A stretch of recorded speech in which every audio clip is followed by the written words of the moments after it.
कृपा बताइए। फिर से ये कहूंगी कि ऐसा नहीं है, स्वाभाविक तौर से ही ऐसा होता है, पर उदाहरण स्वरूप बताया जाता है कि भगवान जब कृपा करने पर आते हैं तो कितनी कृपा करते हैं। तो कहते हैं कि जब वो चावल भगवान खा रहे थे तो पहला कवा खाया, एक लोग दे दिया। अब अर्थ माने एक लोग थोड़ी, यानी उतनी समृद्ध सब कुछ दे दिया उनको। पहला कवा खाया, एक लोग दे दिया, दूसरा खाया, दूसरा लोग दे दिया, तीसरा खाने लगे। रुक्मणी जी ने हाथ पकड़ लिया, हम खा लेंगे। तो यानी जब भगवान कृपा करने पर आते हैं तो अपने बारे में भी नहीं सोचते।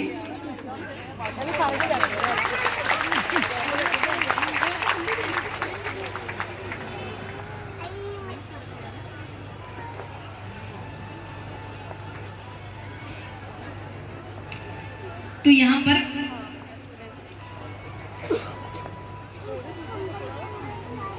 अब चलते हैं वापस विवाहों की ओर।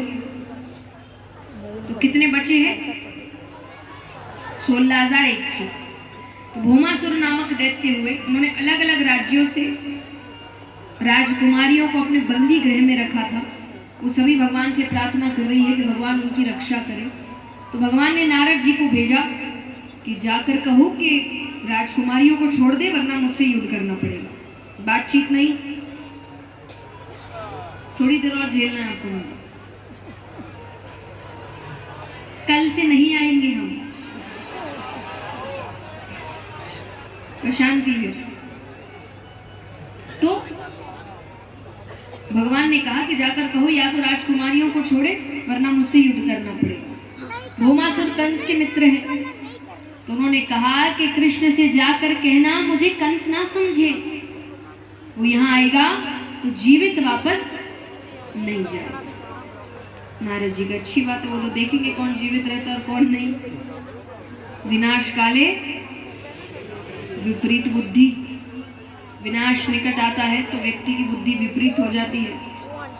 मैंने पहले भी समझाया कि जब हर कोई आपको ये बता रहा है कि आप गलत जा रहे हो, गलत जा रहे हो, गलत जा रहे हो, तो एक बार रुककर समझ लेना कि कहीं दिक्कत मुझ में ही तो नहीं है। हर किसी को कोसने की बजाय, हर रिश्ते को कोसने की बजाय भगवान को कोसने की बजाय समझने की कोशिश करो, शायद गलती मुझ में ही तो नहीं। पूरी दुनिया पागल नहीं है कि पूरी दुनिया पागल मैं ही सही, सब बेवकूफ मैं ही ज्ञानी। तो एक बार के लिए, क्योंकि जब विनाश निकट आता है तो बुद्धि उल्टी चलने लगती है।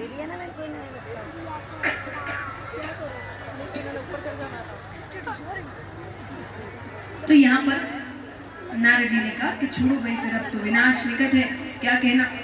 भगवान आते हैं, तो जब युद्ध करने लग रहे हैं तो उसके साथ मूर नामक दैत्य भी आया। अब मूर नामक दैत्य का भगवान ने संहार किया। तो मूर नामक दैत्य को मारने से भगवान का नाम पड़ा, क्या पड़ा? मुरारी।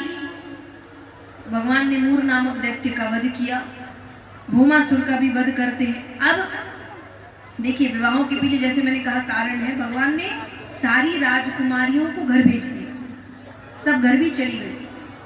उनके घर वालों ने नहीं अपनाया, उन्होंने उनको वापस जाने को कहा। तब वो राजकुमारियां घूम के फिर भगवान के पास आई और वो आकर कही अब आप अपनाएंगे। इसीलिए भगवान को 16,100 राजकुमारियों को, इसीलिए माना गया है कि भगवान के कितने विवाह हुए? 16,108। अब यहां पर प्रसंग आता है, छोटे छोटे प्रसंग है। बाणासुर नामक एक दैत्य हुए, महादेव जी की बहुत भक्ति करते थे। 10 से 12 घंटे महादेव जी की पूजा करते थे, लेकिन केवल श्रृंगार, क्योंकि और कुछ उनको आता नहीं था। दैत्य है, इतना ज्ञान है नहीं, भक्ति बहुत है पर ज्ञान नहीं है, तो वो सिर्फ श्रृंगार में 10 से 12 घंटे लगा देते थे।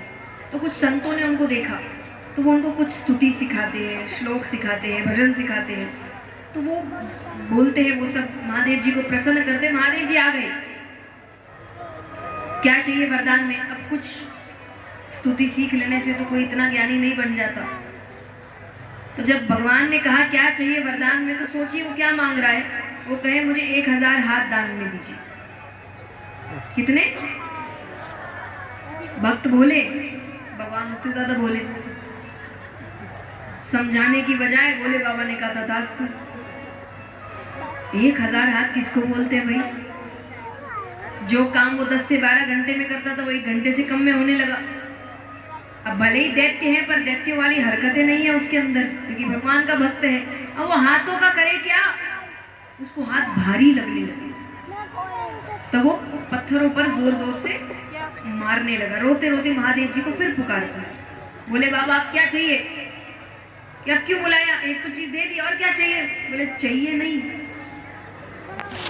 जो दी वापस ले जाओ।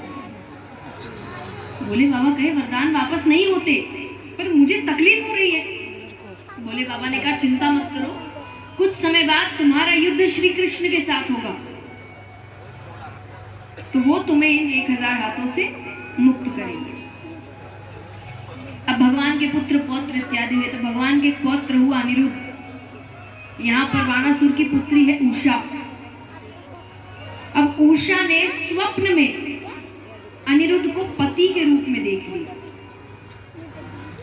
पहले सपने में भी देख ले तो उन्हीं से शादी करते थे। अब देखिए, अगर आपको किसी से विवाह करना है तो आप क्या करते हो बताओ? मिलते हैं, बातचीत करते हैं, एक दूसरे को पसंद करते हैं, फिर उसके बाद फिर एक दूसरे के परिवारों से बात करते हैं, वो रिश्ता लेकर जाते हैं। ऐसे ये साधारण तरीका है ये विवाह करने का। पर वो दैत्य की पुत्री, थोड़ी तो हरकतें आएंगी। तो उनको स्वप्न आया, रातों रात अनिरुद्ध जी को उठाकर लेकर आ गए, उनका अपहरण करके लेकर आ गई। अब भगवान को पता चला तो भगवान कहे हमको रिश्ता मंजूर है, भेज दो, पर इनको तो हाथों से मुक्त होना है। उन्होंने कहा नहीं, आइए युद्ध करिए और ले जाइए। तो भगवान आते हैं। अब बाणासुर ने जब भोले बाबा दूसरी बार आए थे तब उनसे एक वचन ले लिया था कि जब आए हैं तो कुछ तो देकर जाइए। बोले क्या वचन? वो कहे कि जब श्री कृष्ण के साथ मेरा युद्ध होगा आप मेरी तरफ से युद्ध करेंगे। भोले बाबा ने वचन दिया। अब यहाँ भगवान आते हैं। भगवान ने पहला तीर ही चलाया, 1000 हाथों से मुक्त किया पहले तीर में। दूसरा तीर चलाने ही लगते हैं कि भोले बाबा बीच में आ गए। भोले बाबा कहे काम हो गया, अब आप बेटी भेजिए और आप बहू ले जाइए, मैं भगवान के विरुद्ध युद्ध नहीं करूंगा। तो भगवान के पौत्र का विवाह एक दैत्य की पुत्री के साथ हुआ। अब चलते हैं जरासंध की ओर। जरासंध कौन है? कल बताया था मैंने, कंस के ससुर। तो वो भगवान को बहुत परेशान कर रहे हैं। तो भगवान ने कहा कि इसका कुछ करना पड़ेगा। देखिए जरासंध बहुत पापी है, पर उसका पाप का घड़ा नहीं भर रहा।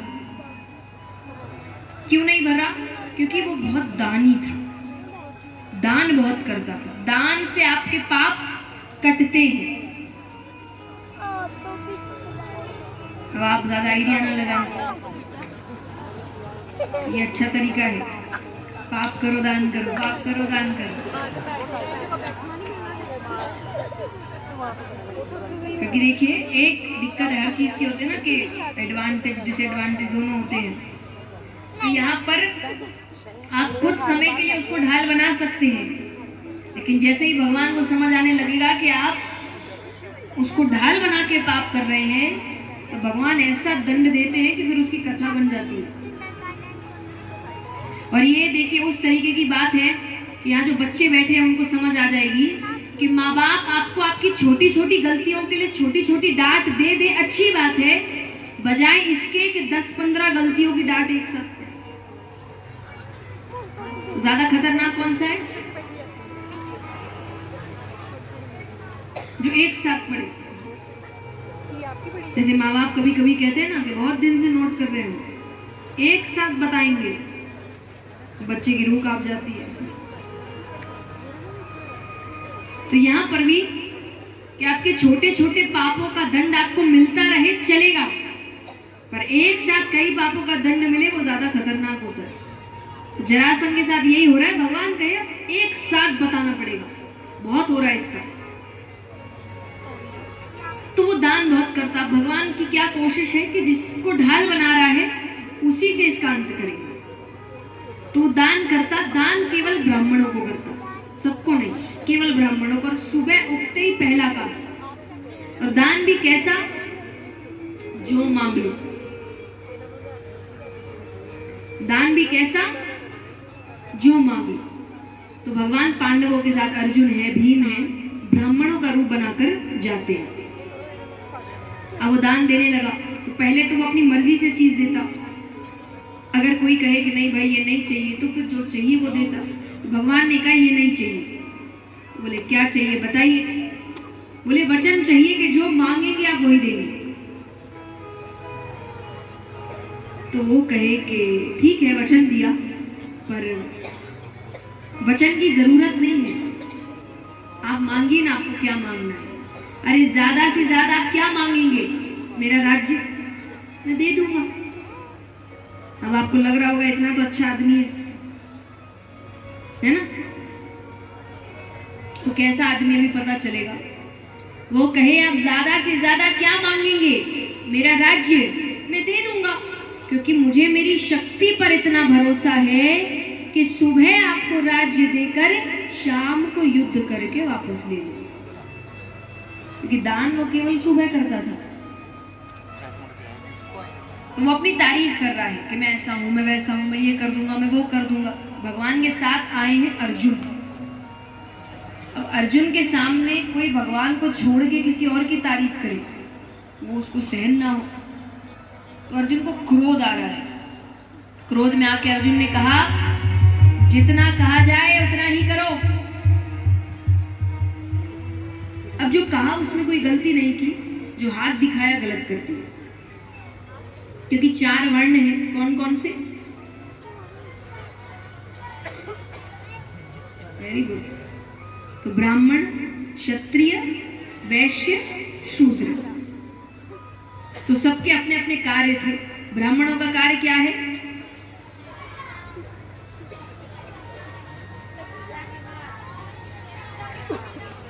शिक्षा।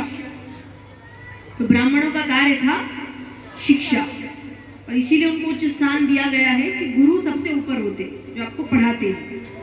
तो वो पढ़ाते थे, वो शिक्षा देते थे। क्षत्रिय का कार्य है युद्ध करना, रक्षा करना, वो आपके रक्षक थे। वैश्य का कार्य है व्यापार करना, और शूद्र का कार्य है सेवा करना। अब देखिए दिक्कत कहाँ आती है, मैं आपको चीजें कैसे खराब होती है। भगवान ने जब वर्ण बनाए थे तो भगवान ने किस प्रकार से बनाए थे कि सबका काम था। अब ब्राह्मणों का कार्य है शिक्षा की कमी कहीं नहीं होनी चाहिए, सब शिक्षित होने चाहिए। और इसीलिए जब महाभारत के समय भगवान ने सबसे वार्तालाप किया, केवल अर्जुन से नहीं किया। तो द्रोणाचार्य जी से भी उनकी वार्तालाप हो रही है। तो द्रोणाचार्य जी ने उनको कहा मैंने क्या गलत किया। तो भगवान ने बताया कि आपका कार्य है शिक्षा की कमी किसी को नहीं होनी चाहिए। आप व्यक्ति देकर शिक्षा नहीं दे सकते कि ये राजमहल का है तो शिक्षा दूंगा, ये राजमहल का नहीं है तो शिक्षा नहीं दूंगा। आपने काम गलत किया जिसका दंड आपको मिल रहा है। उन्होंने एकलव्य के साथ जो किया, भगवान ने तो उनका कार्य था शिक्षा की कमी कहीं नहीं होनी चाहिए, ऐसे सबका था। तो क्षत्रिय भी रक्षा सबकी, वो देख के नहीं करते थे इसकी करूंगा उसकी नहीं करूंगा, रक्षा सबकी होनी चाहिए। वैश्य का कार्य था धन का संचार हर जगह अच्छे से होना चाहिए, और शूद्र का कार्य था सेवा सबकी होनी चाहिए। हमने आगे जाके चीजें खराब कर दी।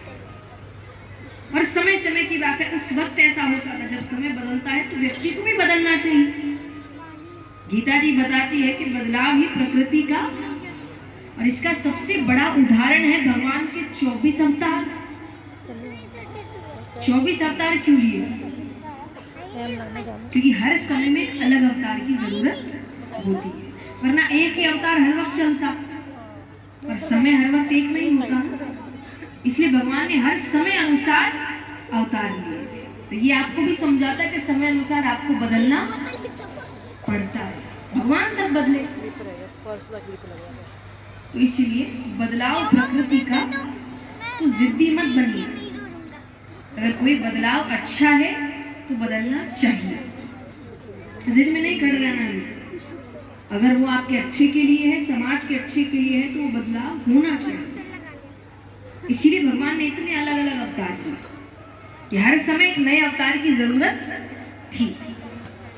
श्री राम श्री कृष्ण के लिए ही तो कहा जाता है कि श्री राम आपको सिखाते हैं मर्यादा में रहते कैसे हैं।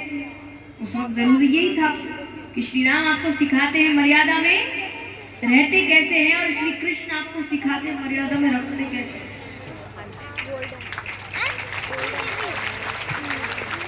श्री राम के समय रहकर बताना जरूरी था, श्री कृष्ण के समय बुराई इतनी बढ़ गई कि उनको लगा इनको रहकर समझ में नहीं आएगा, अब बताना पड़ेगा अच्छे से।